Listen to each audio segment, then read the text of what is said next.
Fanomanana ny baccalauréat manodidina ny 5,000 hatramin'ny 2,000 ariary ny sarany isan-taranja amin'ny faradoboka. Famadiana teny malagasy ny raram-pitsaranana mbola tsy feno ny fepetra fa tao tereko masaka fotsiny ho imetatra radiosa. Fitarazon'ny firisona amin'ny dinika nasionaly mila mitondra fanazavana avy amin'ny vahoaka na ny fanjakana na ny FFM Manaritra ny fiarabana tompoko lasy tompoko vavy tonga soa indray ato anatin'ny fotoanan'ny fampahalalam-baovao eto amin'ny fahitalavitra MBS manasona mpanajana izay anaraka ny fampahalalam-baovao hatramin'ny farany. Pejiny politika avy hatrany no isataratsika ny fampahalalam-baovao. Tsy ny rafitra misy any Madagasikara amin'izao akory no ratsy fa ny finiavana politika avy amin'ireo mpitondra hitsinjara ny fahefana araka ny voalazan'ny lalàna. Izany no antony ilana ny adihevitra amin'ny dinika nasionaly mba ahafahana mamany olana ka ahatsapany olom-pirenena eny ifotony ny fampandrosoana. Raha omena fahefana bebe kokoa ireo tompon'andraikitra eny ifotony dia afaka mamola vola tetikasa mifanaraka amin'ny filana sy ny zavamisy any amin'ny faritra misy azy avy. Hoy ny fanazavana rindra tsara ny tahirinena no itaterina izay vaovao izay. Rafitra iray mamela ny vondrom-bahoaka paritra itsinjaram-pahefana andray andraikitra bebe kokoa amin'ny fitantanana andrarandry ny fitsinjaram-pahefana. Omena fahefana sy loharanom-bola saza ny komuna sy ny faritra mba ahafahany mamaly aingana kokoa ny filan'ny mponina ao aminy. Ho an'i Madagasikara, tombony lehibe ny fampiarana izany rafitra izany satria samy manana ny mampiavaka azy ny faritra tsirairay, hoy ny fanazavana. Tsotra fotsiny zany ny ady le zotra fanasana décision. Oui, procédure de prise de décision zany ny azy dia tonga dia alefany amin'ny collectivité fa satria amin'ny fanjakana fobe tsotra. Principe anankiray zay. Principe faharoa, ny azy manapa-kevitra dia le organe délibérant ao anatin'ilay collectivité.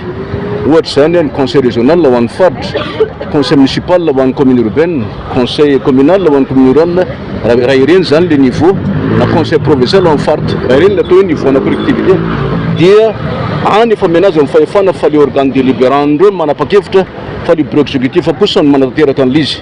Zany hoe tsy tokony hidiran'ny fanjakana be loatra mamana décret. Ity manahirana mihitsy ty fanjakana mamoaka décret lava ty marina fa andamin-javatra l'izy fa lasa mametra ny fahefan'le collectivité territoriale décentralisée fa tokony manao loi tsara tsika constitution loi mazava tsara mafeno tsara zany dia zay no hitondrana azy. Anisan'ny neveriko hoe foto-kevitra anankiray ihany koa ny mpitarika na mpitondra ny collectivité dia olom-boafidy fidin'ny vahoaka io zany au suffrage universel direct na indirect arakaraka sy fanapahala io zany zany anizy ary neveriko fa ny atao hoe zava-dehibe ihany koa dia manana atao autonomie financière administrative amin'ny collectivité zany hoe manana fizakantena tanana ara-vola tanana ara-panjakana any atoekany zany zany hoe manana propre budget izy manana propre pouvoir et compétence. Efa voarakitra ao anatin'ny lalam-pandrenana sy ny lalàna mifeny ny fitantanana ara-panjakana eto Madagasikara ny rafitra fitsinjaram-pahefana na ny décentralisation. Kendrena amin'izany ny ampanakaiky ny fanjakana amin'ny vahoaka anomezana fahefana bebe kokoa ny vondrom-bahoaka paritra itsinjaram-pahefana andray fanampahan-kevitra ary ampandroso ny faritra tsirairay araka ny filany sy ny mampiavaka azy.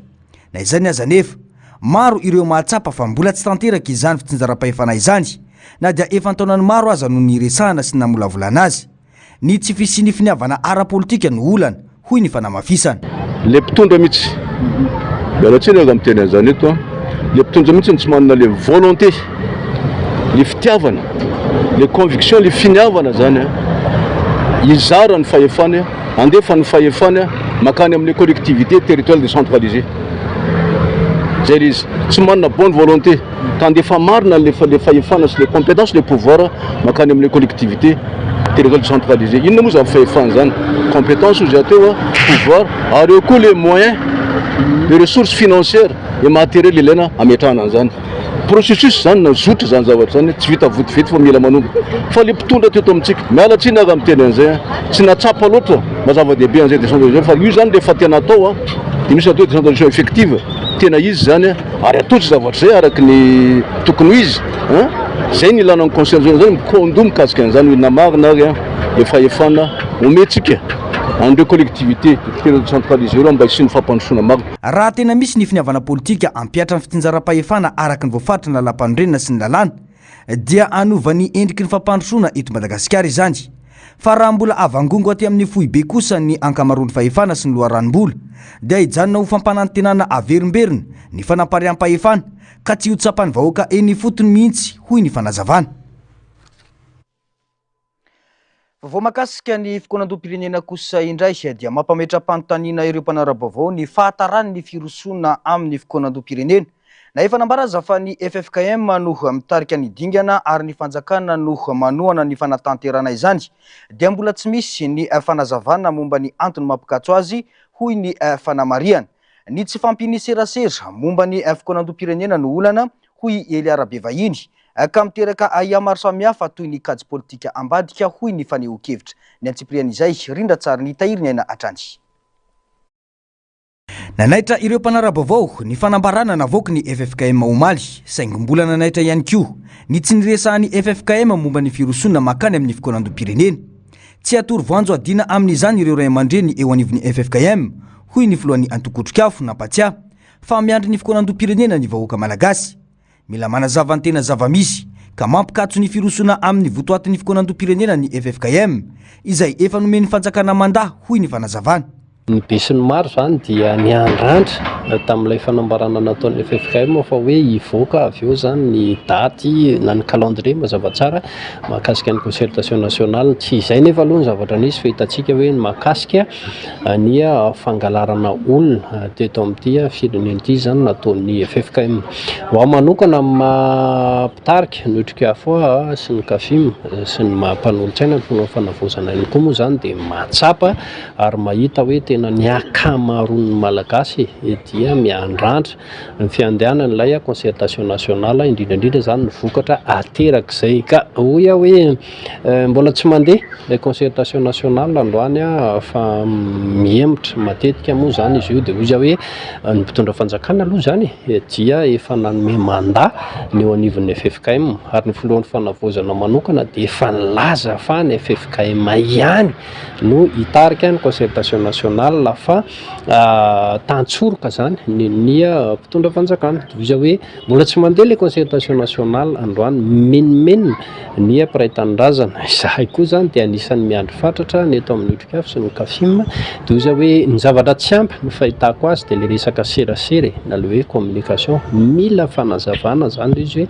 mbola tsy mandeha le concertation nationale inona ny antony. Mazava ny fizarana andraikitra momba ny fanatanterana ny firosona any amin'ny fikonan-doam-pirenena hoy ihany Eliara Bevahiny ka ahina ny mety ifanomezantsiny amin'izany. Ny FFKM no mitarika ary ny fanjakana no manao tantsoroka. Tokony hitondra fanazavana izay nomena andraikitra rehefa misy ny olana hoy ny fanamafisana. Amin'ny mampanolo-tsaina ny filohan'ny fanavozana ny tena dia efa nilaza mazava n'io zany ny fitondram-panjakana ny fahavononana amin'ilay concertation nationale dia efa nazava koa fa hoe ny mandaty ny teo anivon'ny FFKM zay zany le izy dia niany ny fahitako azy fotsiny dia tena averiko ary tena insisteko ilay resaka serasera azavao le izy na ho an'ny mpitondra fanjakana na ho an'ny FFKM inona ny antony mampihisatra an'ilay concertation nationale fa lasa ifanondromolotra eto zany tsika ny afaran'le izy fa io nge rehefa tena mazava hoe zao ny antony na avy amin'ny mpitondra fanjakana na avy amin'ny FFKM mbola tsy mampandeha an'ilay concertation nationale rehefa mazava ampiray tanindrazana io dia oza hoe tsisy tokony resabe io satria misy fomba fiteniny gasy hoe tsy misy mangidy tony sakay fa rehefa tenerana lany ihany fa rehefa tsy azavaina le izy na averika ihany nao ny fitondrana fanavozana izay misy ny tena nao ny FFKM dia lasa miteraka aia be zany la izy ka izay le aia tsy havanan'izay no andrasana fanazavana zany avy amin'ny fitondrana fanavozana sy avy amin'ny FFKM koa hoe aiza na mety inona ny blocage mbola tsy mampandeha ny concertation nationale fa lasa mampiteraka adivitra hafa eto amin'ny firenena. Miandry valiny mazava ny vahoaka malagasy inona marina no mampikatso ny dingana ary iza ny tompon'andraikitra amin'ny fahatarana. Arakaraka ny tarazon'ny fanazavana no ampitombo ny fisalasalana sy ny aiain'ny olom-pirenena hoy hatrany Eliara Bevahiny. Efa mambolana maro mantsy no ny andrasan'ny vahoaka malagasy ny firosona amin'ny fikonan-doam-pirenena kanefa hatreto tsy misy ny fanazavana ofisialy momba izay tena sakana sy ny fotoana anatanterana izany. Mipetraka ny baraingo ho an'ireo olom-pirenena raha toa tena lahara-pahamehana ho an'ny tompon'andraikitra ny fikonan-doam-pirenena na tsy sa hijanona ho fampanantenana tsy tanteraka indray hoy ny fanazavana. Famitoy ny adihevitra manodidina ny fitantanana ny raharam-pirenena sy ny fanovanana izay nampanantenainy mbola tsy hita taratra amin'ny zava-misy ankehitriny.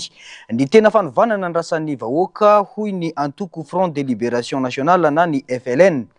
Tsy ny fanoloana olona eo amin'ny fitondrana no ilaina hoy Ada Jean-Pierre mpanao politika fa ny fanovana lalina ny rafitra sy ny fomba fitantanana ny firenena. Rindra tsara ny tahirinena atrany no tanterina izay fanadiadiana izay.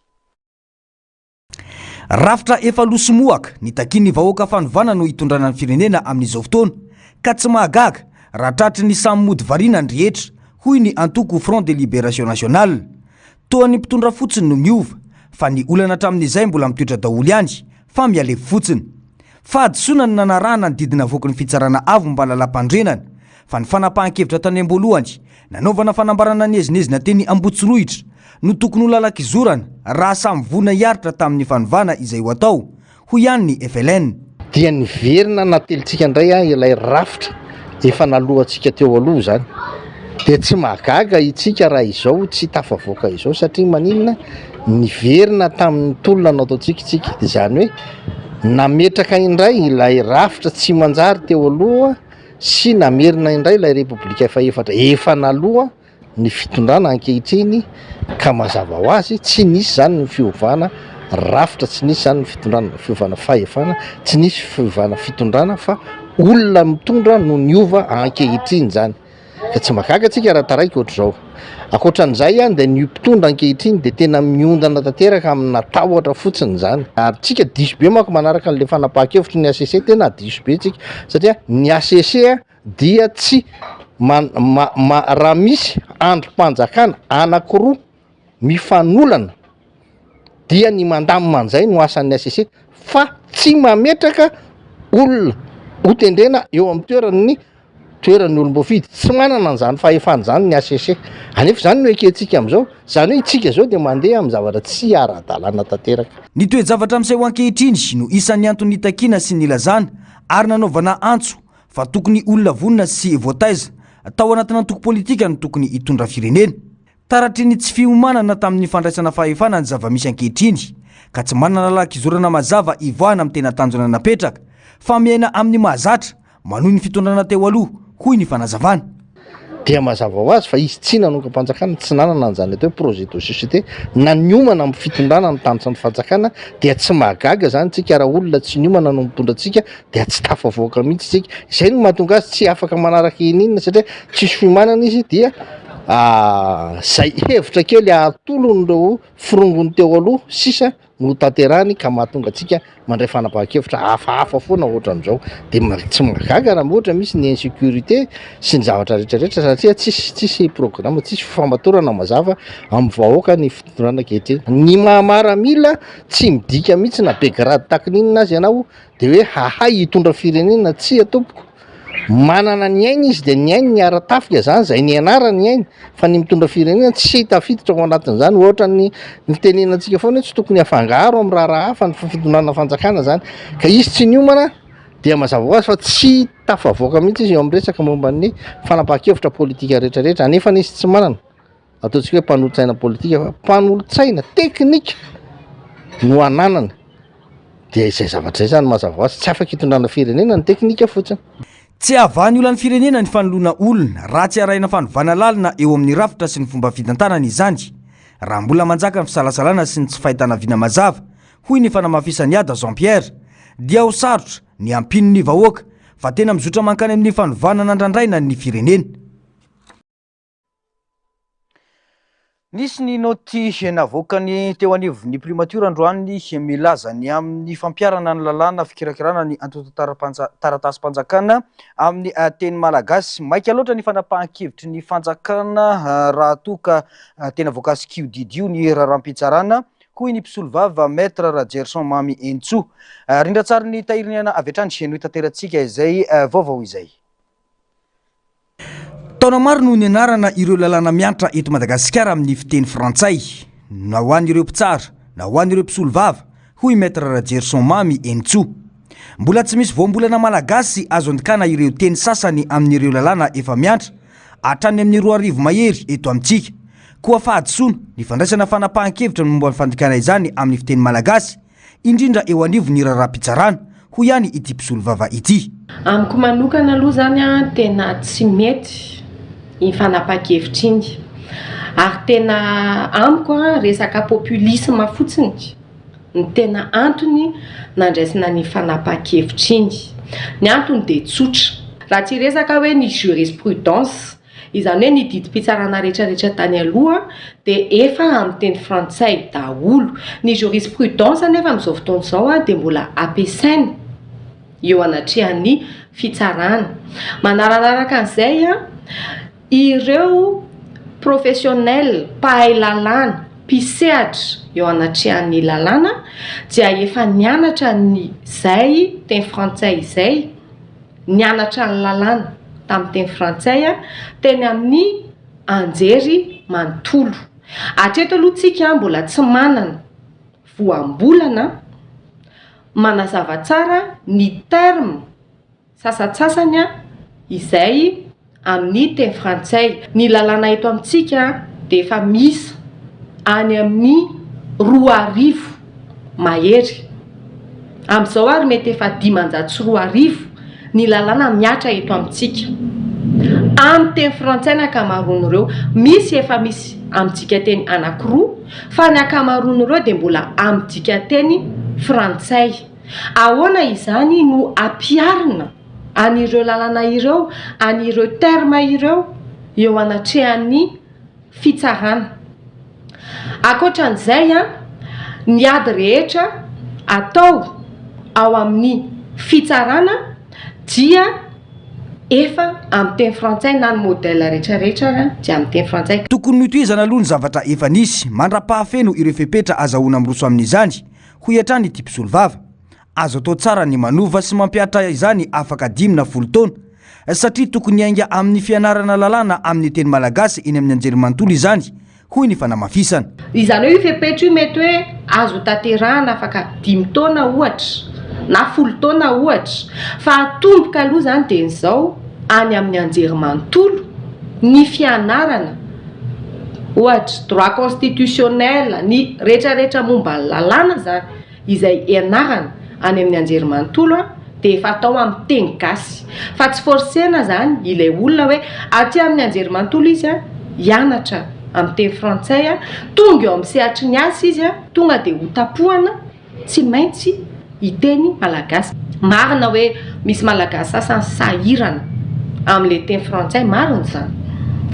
Amiko manokana tokony tohizana ihany le izy hatreto aloha, mbola tsy tokony didy zany a fanapahan-kevitra no niraisina voalohany a fa le accompagnement petraka daholo ny accompagnement rehetrarehetra zay vao hoe tanteraka ny andininy rehetrarehetra fa vita ty projet ty a de zao zany a ny farany amin'le izy. Eo anatrehan'ny fitsarana zany tokony misy mpandika teny amin'ny teny malagasy. Mpandika teny a olona assermenté izy io manao fianianana manana diplôma malagasy ara-dalàna de io olona io a no lasa mpiasam-panjakana ihany koa zany mandika ireo zavatra, ireo didy, ireo ady amin'ny teny frantsay a mandika teny maimaim-poana ho an'ireo olona izay mila izany. Fa amiko manokana lasa ohatrany hoe populisme le izy. Isy ny dingana maro araina mialohan'ny fampiarana hoy ny profesora mpampianatra mpikaroka eny anivon'ny université izay isan'ny namolavola ny lalàna ho an'ny teny malagasy. Isan'izany ny fiaraha-miasa amin'ny akademisianina malagasy amin'ireo voambolana ampiasaina. Ny kendrena amin'ity lalàna ty aloha dia ny hanomezana lanja ny teny malagasy ary misy tetikasa maromaro ao anatiny isaka sehatrasa ministera koa angamba ao aorianao ikaroka ny voambolana ilaina amin'ny sehatra tsirairay ary ny heverina any afarany any lalavitavitra any fa tsy hoe androany dia androany dia isy ny teny fenitra iraisan'ny malagasy fa zany mbola asa lava zany fa nahoana dia fahazo ampiasaina io teny malagasy io amin'izao fotoana izao teny malagasy hitondrana teny malagasy ampiasaina any amin'ny fitsarana fa tsy maintsy misy koa ny fampivoarana an'io teny malagasy io a satria tahaka ny teny rehetrarehetra teny velona io a tsy maintsy miampy isan'andro a ave no adidy miandry amintsika rehetrarehetra na mikaroka na ny malagasy isa tokony indrindra fa ianareo mpanao gazety a dia manana adidy sy andraikitra amin'izany fanabeazam-bo ny teny malagasy izany. Mbola tsy nazaomba avao moa ny teo anivon'ny akademia malagasy raha toka efa misy ny voambolana na tsy ho ampiasaina amin'ireo fandikana teny ireo koa andrasana ny toyny. Tontolo ny fanabeazana kosa indray ho tanteraina ny alatsinainy 20 ny volana Jolay ka hatramin'ny 14 ny volana Jolay 2024 ny fanadina-panjakana baccalauréat ankapobeny raha ny 17 hatramin'ny 17 ny volana Jolay kosa ny anatanterana ny tapany faharoa amin'ny baccalauréat teknika. Fanadinana madio mangarahara ary azo antoka no tanjona hoy ny ministera ny fampianarana ambony sy ny fikarohana ara-tsiansa fa indrindra anome fahafahana mitovy ho an'ireo mpiadina rehetra anisan'izany ireo voafonja. No mafisina fa voarara tanteraka ny fampidirana finday ao anatin'ny foibe-panadinana efa vona ireo mpampianatra sy ny mpianatra hiatrika ny fanadinana saingy mbola misy any ireo taranja tsy voafehy raha ny fanazavan'ny Antsipriana izay. Manodidina ny 5,000 hatramin'ny R1,000 ny saran'ny fanatrehana ny faradoboka amin'izao akatoko ny fanadinana baccalauréat izao, sandaina 5,000 ny taranja anglisy, 7,000 ny taranja histo-géo ary R1,000 kosa ny taranja filozofia. Misafidy amin'ireo taranja mbola manahirana azy ireo mpianatra mandritra ny koro faradoboka, koro izay antsoroan'ireo mpampianatra tany an-tsekoly ihany raha ny fanazavana ireo mpianatra. Novana fola penitsy par matière misy zao matière ray 10,000 dia misy rayal philo rayal dia malagasy rayal dia histo-géo 7,000 de mathématiques 7,000 de anglais 10,000 de physique 10,000 de SVT 10,000. Nenay aloha mpampianatrinay tany ampianarana ihany satria izay vanamenay hoe manao faradoboka dia amin'ny zareo ihany izay manao mathématique sy histo-géo ihany. Ireo tena mafy fa tsy hoe ireo ihany fa izay koa nitakatra amin'ny vola moa izy koa lafolafo dia efa vonina ny saina ho ireo mpianatra sendranay saingy tsy maintsy misy kosa ny tahotra na ny traky amin'ny fiatriana ny fanadinana baccalauréat anomboka amin'ny alatsinainy ho avy izao. Ny taranja siantifika no tena mampatahotra ireo mpiadina série A2. Mathématique sy histo-géo zao mafimafy kely, mafy be mihitsy zao fa tsy hoe mafimafy kely. Série A2 dia akoatr'izay eo fa fanomanana rehefa efa nanomboka elaela dia efa vonina tsara, vonina hiatrika anazy tsara. Eny saina aloha tsy maintsy hoe misy fiforitanana kely satria izao vao namala dia matahoatahotra kely tsy maintsy misy fa mezaka amin'ny concentre.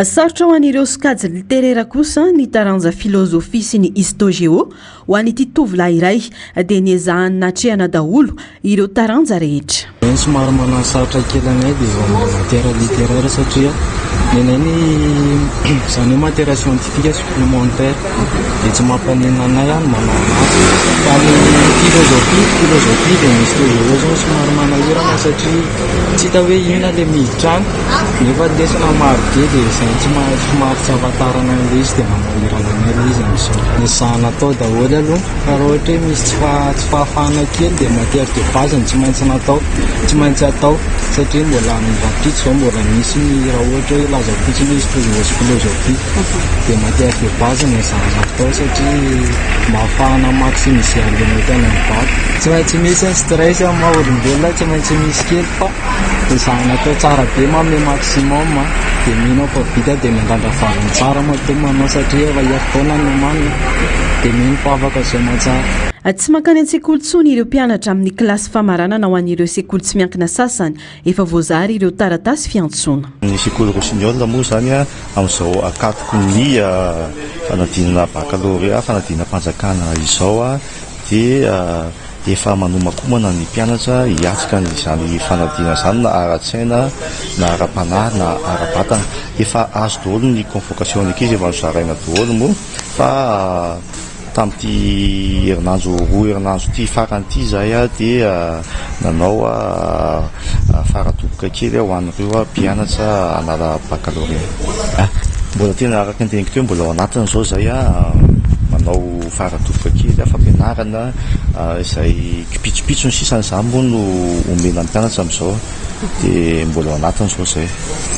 Raha ny eto amin'ny sekoly manokana moa zany dia eo amin'ny 10 eo no manala fanadinana dia ety Ambohimanarina ihany no centranay. Miisa 7 sy 10 sy 3 sy 3 sy 4 etsy ireo mpiadina hiatrika ny fanadina-mpanjakana baccalauréat 9 sy 4 manerana ny Madagasikara. Anisan'izany ireo voafonja miisa 12 izay omena fahafahana noho ny fianarany sy hiatrika ny fanadinana ao anatin'ny fanajana ny fepetra ara-piarovana.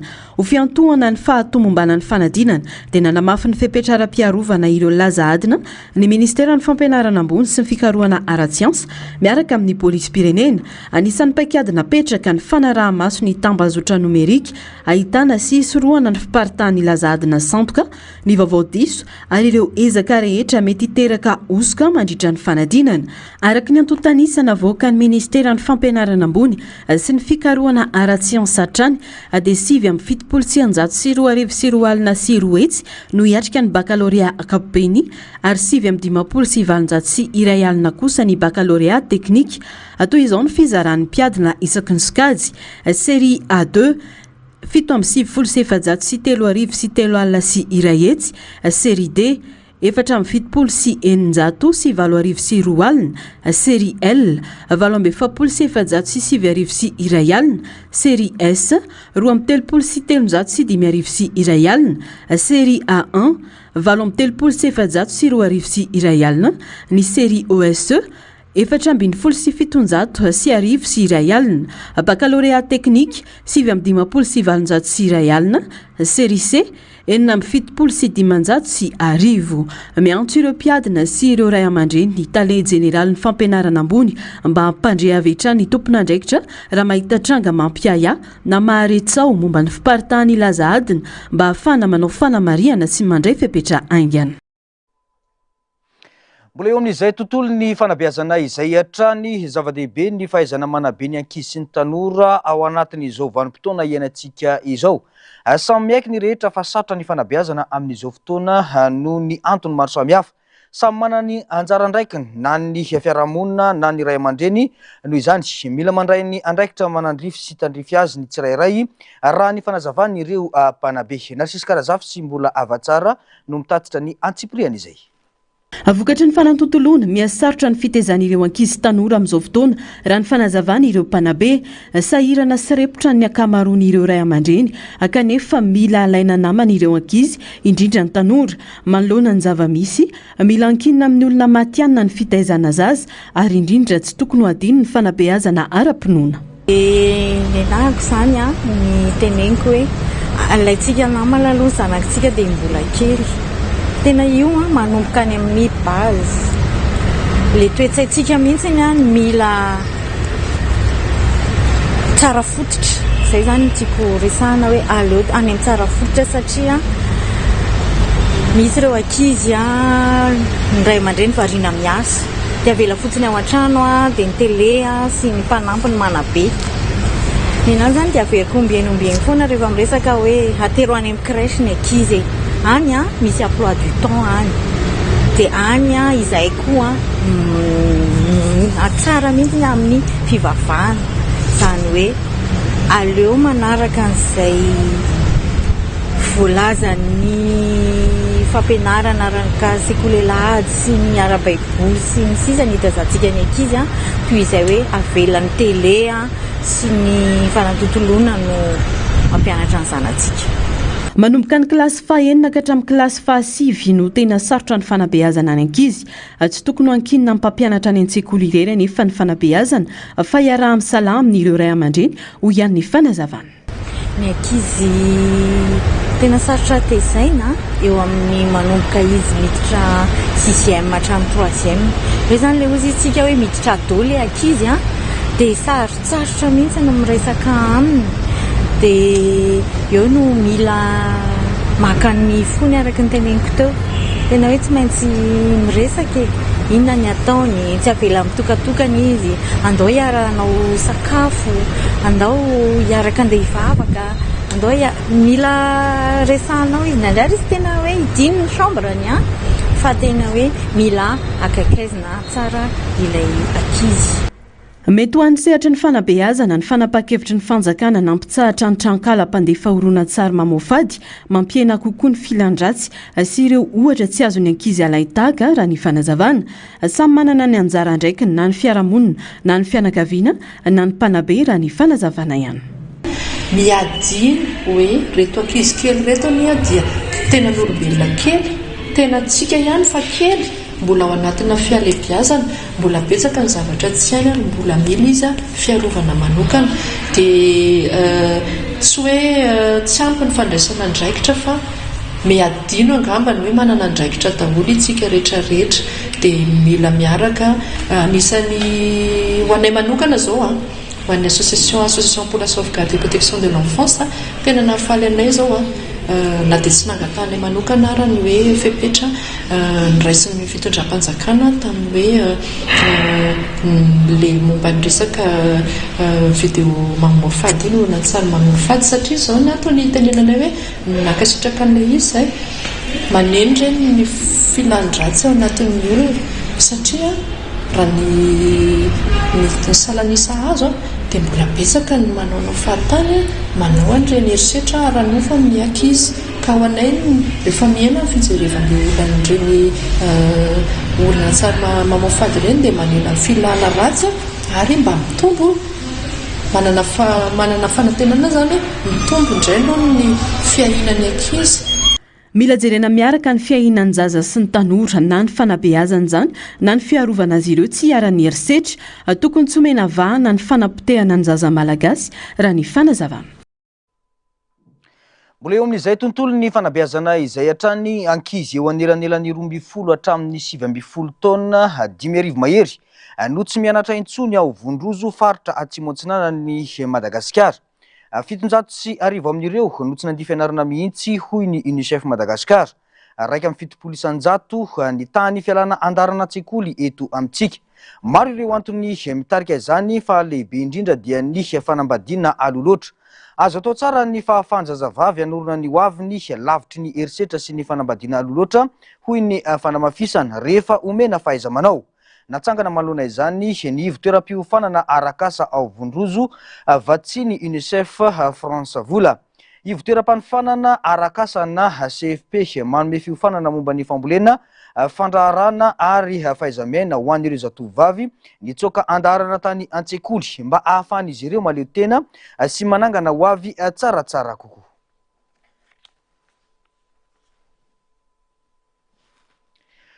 Rehefa mandoaba ny mpivarotra dia tokony hisy taberina andraikitra mazava avy amin'ny commune toy ny fanatsarana ny fotodrafitrasa sy ny tolotra eny an-tsena. Tsy ho tratra nefa io tanjona io raha tsy atao mafy orina ny ady amin'ny kolikoly eo anivony fitantanana ny tsena. Nisy androany ny atrikasa ny arahany Bianco sy ny ZZ niaraka tamin'ny commune Antananarivo renivohitra isorana ny kolikoly eo anivony fitantanana ny tsena. Narcisy Karazafy sy mbola avatsara no mitatitra ny Antsipriam-baovao. Nanomboka ny fiara-miasa amin'ny ady amin'ny kolikoly eo amin'ny commune Antananarivo renivohitra sy ny Birao maleo tena miady amin'ny kolikoly na ny Bianco tanjona ny soroana ny fidiran'ny kolikoly eo amin'ny fitantanana ireo tsena ifantoka amin'ny fisoroana ny kolikoly ny fiara-miasa amin'ny alalan'ny famantarana ireo irika mety ahafahan'ny kolikoly miditra amin'ny fitantanana ny tsena araka ny fanazavana ny tompon'andraikitra ny Bianco ny commune Antananarivo no nanomboana ity tetikasa ity izay heverina ho modely azo hitarina any amin'ireo commune hafa manerana ny nosy. Ny zavatra nitranga mahafinaritra aloha no resahanay dia ny hoe le finiavana sy ny fahavononan'ny commune urbaine Antananarivo. Betsaka ny commune mety ahitana an'izay hoe mety sy mifanaraka amin'ny tokony ho izy raha ny fijerin'ny vahoaka azy ny vola miditra kanefa ny zavatra mahafinaritra ary isorana ny commune urbaine izay finiavana izay hiara-miasa amin'ny Bianco dia ny tanjonsika tena isiny izay fiovana izay tokoa ka rehefa vita zao atrikasa izao ampiarina ireo recommandation dia iny fa niakatra tokoa ny vola miditra any amin'ny kitapon'ny commune ary hitan'ny vahoaka n'Antananarivo izay fiakarana sy ny vokatra izay asa rehetra izay. Commune urbaine n'Antananarivo aloha ny voakasika amin'ity tapany voalohany tetika asa ity akoatran'ireo commune rural be dia be izay amanjatony hiarahan'ny Bianco miasa dia ny safidy manokana izay hoe eto Antananarivo kosa ny foibe amin'ny ankapobeny dia andeha eto Antananarivo no hiasantsika mba hijerentsika hoe ahoana ny vokatra handrosoany ity tanàna ity. Anisan'ny ara-pamehan'ny commune Antananarivo renivohitra ny fanatsarana ny fitantanana an-tsena sy ny fanamafisana ny fampidiram-bola amin'ny alalan'ny aba-tsena, mikendry ny fitadiavana vahaolana ahafahana manatsara ny fomba fanangonana ny aba eny an-tsena, ny atrikasa natao androany, tanjona ny ampiasan'ny teknika sy ny fomba fiasa vaovao anamafisana ny fitantanana. Ity tanjony ity atrikasa ity zany dia hoe fanatsarana, fampiasana teknika vaovao mba hoentina mampiakatra ny aba-tsena. Noho izany afaka 3 volana zany dia tokony afaka anao an'izay fampitahana izay tsika hoe tamin'ny 9 mbolana voalohany ny taona 2024 dia ohatr'izao ny fampidirana ny aba-tsena. Fa rehefa nisy kosa n'ilay atrikasa afaka 3 volana ao aorianan'izao atrikasa zao dia inona zany ny fanatsarana hitantsika. Ngamba ataoko amin'izay 3 volana izay afaka mifanatony tsika dia ampitahana aminareo ny vokatry ny ezaka nataon'izao atrikasa izao. Antenena izy vokatra azo tsapaitana natao anatin'ny 3 volana ao aorian'ny fampiarana ireo paikady vaovao ka ahafahana manao fampitahana eo amin'ny tany fampidiram-bola sy ny fahombiazana rafitra vaovao. Nandray anjara tamin'ny atrikasa ireo mpisehatra rehetra voakasika ny fitantanana an-tsena, isan'izany ny mpivarotra, ny solitena ny fiarahamonim-pirenena, ny olom-pirenena ary ireo mpiasan'ny commune Antananarivo. Zava-dehibe ny fandraisana anjaran'ireo rehetr'ireo amin'ny fametrahana fitantanana mangarara sy mahomby. Re olona mpandohany volan'ny commune koa zany dia natsona mihitsy zareo satria mety mahita izy ary mety manana sosokevitra izy hoe ahoana ny anatsarana ny fidiram-bola ary ny farany moa dia hoe ny tamberina andraikitra izay mety hiverina amin'ny vahoaka satria ny hetra izay aloha amin'ny commune dia ny ampahany anodinana ny vondrom-bahoaka Tsinjaram-pahefana. Fa ny ampahany kosany dia eritreretina hoe mba misy tamberina andraikitra amin'izay hiverina amin'ny mponina toy izany ny fanamboarana ny lalana izay vitan'ny commune, eo koa ny fanatsarana n'ireny tata-drano isan-karazany ireny ary ny fahatelo dia mieritreritra koa zao ny commune fa hitondra anjara biriky amin'ireny fanatsarana ny EPP sy ireny fanasan-damba ho an'ny vahoaka ireny. Tsy maintsy apetraka ny paikady mahomby sy maharitra amin'ny fitantanana an-tsena mba hanatsarana antolotra ho an'ny mpivarotra sy ny mpanjifa hiantohana ny fitombon'ny fidiram-bola ny commune amin'ny fomba mangarahara sy manara-dalàna. Vaovao avy any amin'ny faritan'ny Tomasina kosa indray taorian'ny fandalovan'ny délégation mafonja avy amin'ny fiadidian'ny fanavozana ny Repoblika tany Tomasina ny herinandro lasa teo. Mitaraina sady ny vahoaka ao an-toerana famverina ny délestage miaka-midina ny tanjaky ny herinaratra, fitaovana maro no potika ary sehatra asa maro no simba vokatry ny tsy fisian'ny herinaratra. Mahalona izany miantso ny ministra misahana ny angovo ny solombavam-bahoaka voafidy tao an-toerana mba handray fepetra ho famahana ny olana farak'izay aingana. Ny antsiprian'izay tateriny Narcisse Karazafy sary-sindatsariny mbola avatsara.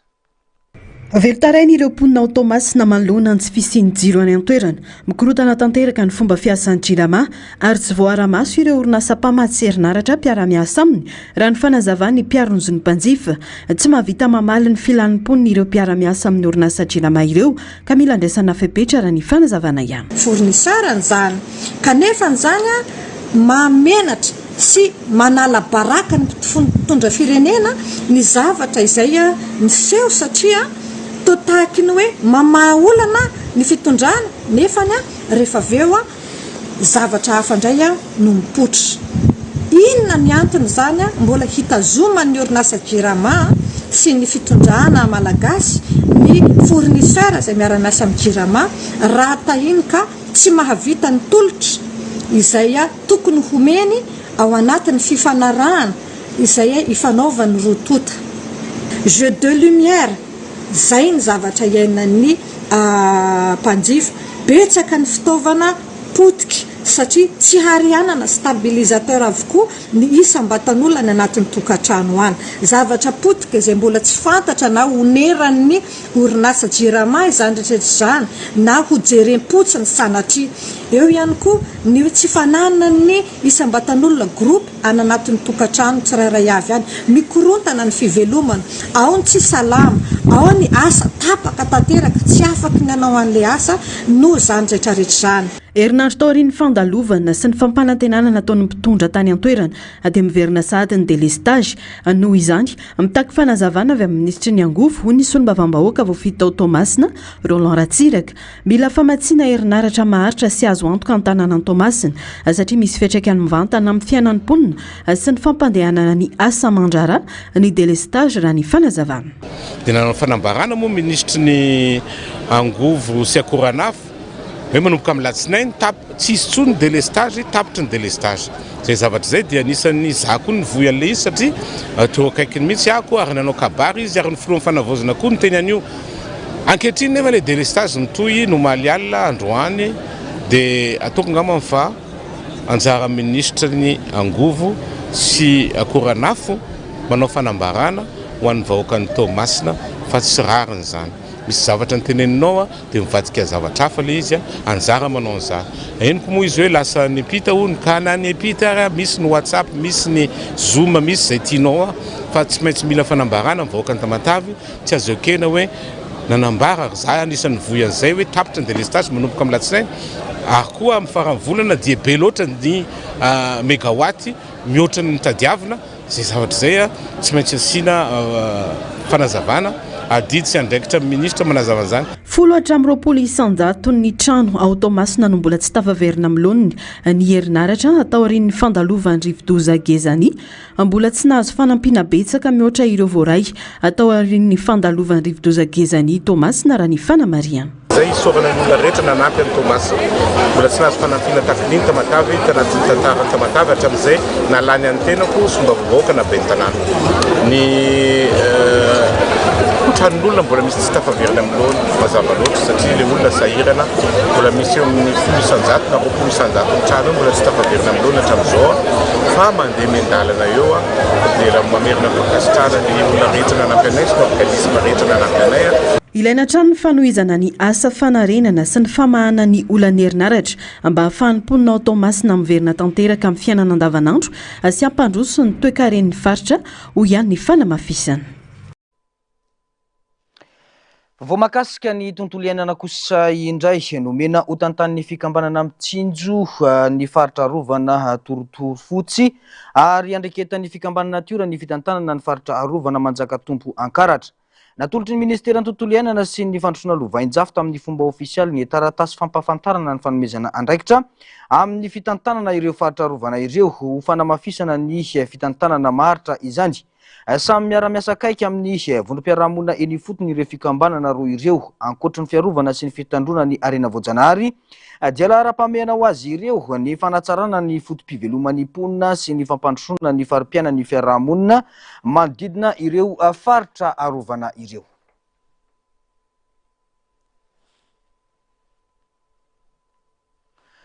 Vaovao avy any amin'ny distrika Antsirabe kosa indray dia komina telo no isitraka fampitaovana entina mampandry fahalemana dia Manandonina, Sanivotry ary Vinanikarena izay sahany ny poste avancé ny Zandary ao Manandona.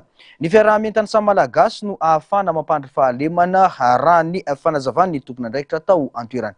Narcisy Karazafy sy mbola avatsara no mitondra ny Antsipriam-baovao. Antony ray mampanjaka ny tsy fandriam-pahalemana eny amin'ny tontolo ambanivohitra ny tsy fahampiany fitaovana ampiasaina miady amin'izany tanjona ny hamongotra ny tsy fandriam-pahalemana raha ny fanazavana nomeny commandant de compagnie avy eo anivon'ny Gendarmerie-Pirenena eto Antsirabe. Misy ny paikady entina miatrika ny tsy fandriam-pahalemana ary manampy betsaka ny fisitrahana fitaovana ahafana manantona bebe kokoa ireo toerana sarotra sy lavidalana. Nombana commandant de compagnie Gendarmerie Antsirabe. Ela zao isan'ny sitraka ny fitaovana ty manao ny fandaminana zay manao koa fampiasanareo azy. Eny tompoka alohan'ny amaliko ny fanontanianao aloha dia manantitra taona foana misaorana nyvoavolana ralia ny amin'ny fanomezana fampitaovana ny mpitandro ny filaminana araky ny efa nyteneniko teo aloha ho ampiasainay araky ny tokony ho izy a izao fanomezana tena zava-dehibe tokoa zao satria etsika hiady amin'izay resaka tsy fandriam-pahalemana zay ny antony tena nanomezana an'ity ary mametoko zahay eto anivon'ny gendarmerie eto Antsirabe fa ho ampiasainay araky ny tokony ho izy a izao fitaovana izao raha ny fifampiresahana tamin'ny président teo a dia ny commune anankitelo no hisitraka ny opérationnalité an'ity moto ty zany a Manandona Sahanovohitra Vinankarena izay ihany koa moa ny commune anankitelo a Sahany ny poste avancé ny Manandona mety ho ampiadiana tsy fandriam-pahalemana ve zany fa sy izy ty sa ampihena ny tanjotsika dia ny amongotra mihitsy tsy ampihena tsy hoe ampy tsisy manana ny ampy fa ny tanjotsika dia ny amongotra hatramin'ny fakany lalina indrindra mihitsy any resaka tsy fandriam-pahalemana na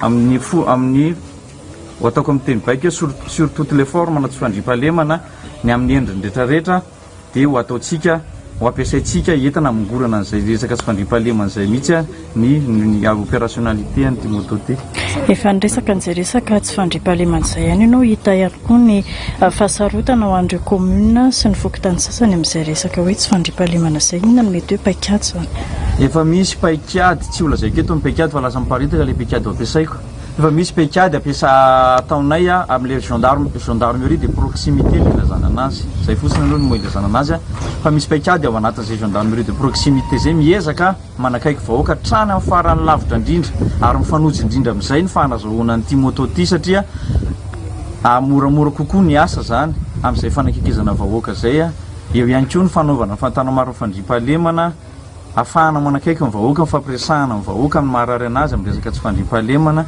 zany zavatra rehetrarehetra zany tsy ho tansaiko eto ozy izy aty teo fa efa misy paikady a afa ataonay zany par rapport amin'izay zavatra izay mirongatra ny tsy fandriam-pahalemana ka izay ny manosika ny vovonana ralia hanolotra fitaovana ho an'zandary teto Antsirabe ho fanampiana ny ady amin'izay tsy fandriam-pahalemana izay raha ny fanazavana raha marinao a filohan'ny vovonana ralia eto Madagasikara eny izy amin'izao fanomezana fampitaovana ho an'ny mpitandro filaminana zao inona ny manosika anao amin'izay araky ny hitantsika sy antsika amin'ny aina aman-jery rehetra io a fa ny mafimafy kely ny tsy fandriam-pahalemana tatoato ka io a no nanosika anay atao vovonana ralia zay miara-miasa akaiky amin'reto commune telotota reto a Sahanovohitra Manandona ary Vinankarena anoloranay fitaovana ho an'ny mpitandro filaminana mba hijerena akaiky izay resaka sécurité zay zany ie ohatra inona ny Vinankarena mety misy fantorana fitaovana hafa ve commune hafa na district hafa district Antsirabe Frantso inona koa nefa nataonareo teo aloha sa hoe vao manomboka amin'izao le izy raha ny marina ny androany aloha reo commune telo voalazako teo reo a no mena fitaovana ny manaraka mety somoto ndefa engy ane mba solosaina na ohatraohatran'izany a satria isika tsy rarinde hoe tsy mandry fahalemana daholo ny commune rehetra fa mba vitany eto Manandona sy manodidina zany dia atahotra ireo mpanao ratsy dia mba solosaina sy mba zavatra mampandrosondray mety ho atohitra vovonana ralia any amin'ny toeraka ie aoriana zao inona netsika akaiky indrindra ataony vovonana ralia androany aloha mbola fanolorana fitaovana ho an'ny mpitandro filaminana akoatr'izay misy ihany koa ny ezaka ataonao anatin'izay hoe fampivoarana ny tantsaha sy ny tontolo ambanivohitra izay mety manahoana ihany koa ny mahakasika an'izay tompoko araky rehefa henontsika tato ato a nisy ny radio a safidina manokana izy io a mba ahafahantsika mitaiza vahoaka mampandroso a ary koa indrindrindrindra amin'ity resaka sécurité ty a satria hiara-iasa akaiky zany zahay a ao anatin'ny radio a amin'reto mpitandro filaminana reto a amin'ny fanaparitahana sy fanaovana alerta mihitsy zany raha voasanatria misy olana any amin'ny commune lavitra any mahakasika ny resaka tsy fandriam-pahalemana dia andray an-tanana an'izay mihitsy ny zahay atao vovonana miaraka amin'ny oaina aman-jery zay natsangatsika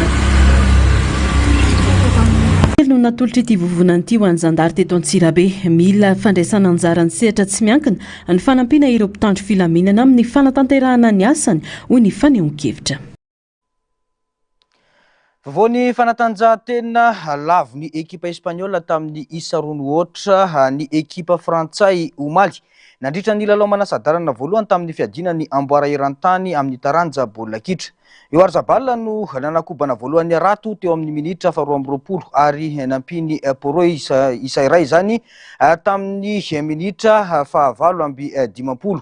Nivadika korontana moa ny faresen'ny Frantsa omaly ka nananika ny 270 ireo voasambotra ny polisy tao Paris omaly.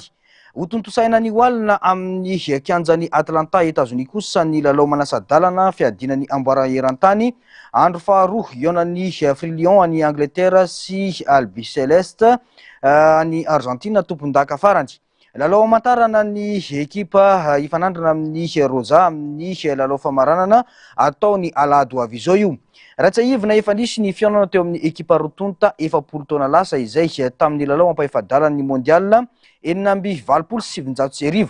Efa inenina ny fanandrana ihany koa izy ireo ka tany amin'ny taona 5 no nisy fionana farany ny batany anglisy ny fandresena nanoloana ny Albi Celeste 3-0 tamin'izany fotoana izany. Andrasany maro araka zany ny fionana eo amin'ny Espagne sy Argentine rehefa avy eo amin'ny 10 alina ho reto Madagasikara.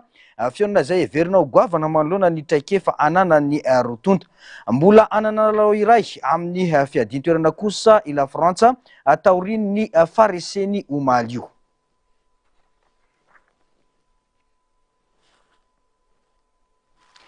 Izay no idirantsika ao anatin'ny maresaka avy any ivelany mankalaza ny 100 taona ny mosquée lehibe ao Paris notokanina tamin'ny taona 1970 ho fanomezam-boninahitra ireo miaramila musulmana izay maty ho an'ny Frantsa nandritra ny ady lehibe voalohany ary nivadika tsikelikely ho fananana ara géostratégique izany. Miresaka momba ity toerana manatantara ity mampifandray an'ny Frantsa sy Algérie ny mpaitantara Benjamin Stora miampy ny mombamomba ireo vondrom-piarahamonina jiosy sy ny musulmana ny antsipriany izay. Toy ny cathédrale Notre-Dame manana mosquée lehibe koa Paris 100 taona izao izany trano fivavahana izany izay notokanan'ny filoha Gaston Doumergue sy ny Sultan Moulay Youssef avy any Maroc ny 12 Jolay 1927. Miorina ao ampovoan'ny quartier du Lutin mifanatrika amin'ny jardin des plantes ny mosquée lehibe indrindra ao Paris. Naory ny fotodrafitrasa io ho fanomezam-boninahitra ireo musulmana namon'ny aina ho an'ny Frantsa nandritra ny ady lehibe voalohany tamin'ny taona 1770 ka hatramin'ny taona 1770. Mampifandray a Frantsa sy Algérie koa ity mosquée ity raha nambaran'ny Benjamin Stora. Sokajiana ho tsangam-batarantantara any Frantsa nanomboka tamin'ny taona 1770.